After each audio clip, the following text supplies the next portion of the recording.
I'm Misdirect, and this is my review for Dune 2.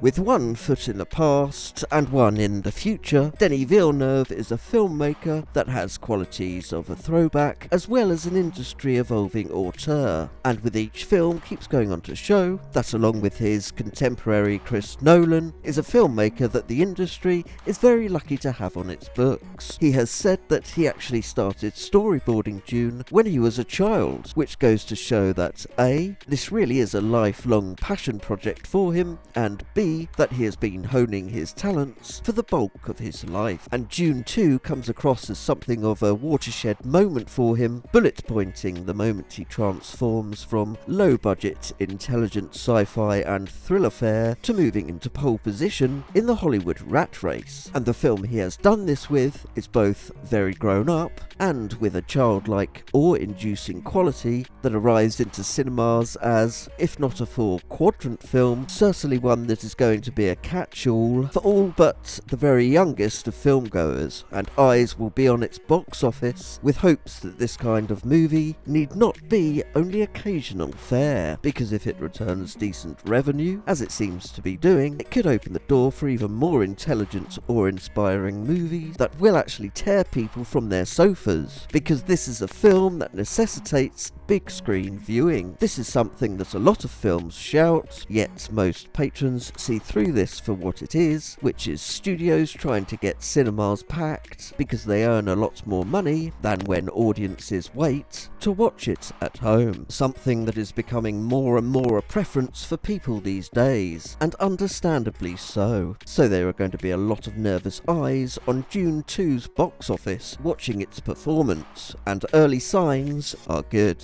Glowing reviews are obviously going to help, and they fortunately have been pouring in with another important metric, that of word of mouth. And I'm sure you will have heard by now, these are two areas that the sequel is receiving in droves. And these are down to fairly simple factors, namely a good script, shot and edited well, with great acting and music flourished into life by the Canadian auteur. The movie is not perfect, however, and despite such energetic trailers, it's still dialogue and exposition heavy, something the first film suffered from too. Christopher Walken turns in an unusually stilted performance, Florence Pugh's character was sidelined, presumably to be fleshed out in the next film, and the finale, a crescendo built up for too long, is finished with in overly quick fashion, with the second act needing a bit of a cut, and the final action scenes needing to be fleshed out further. These are obviously nitpicks, pet peeves if you will, but they do clip a movie from a 5-star rating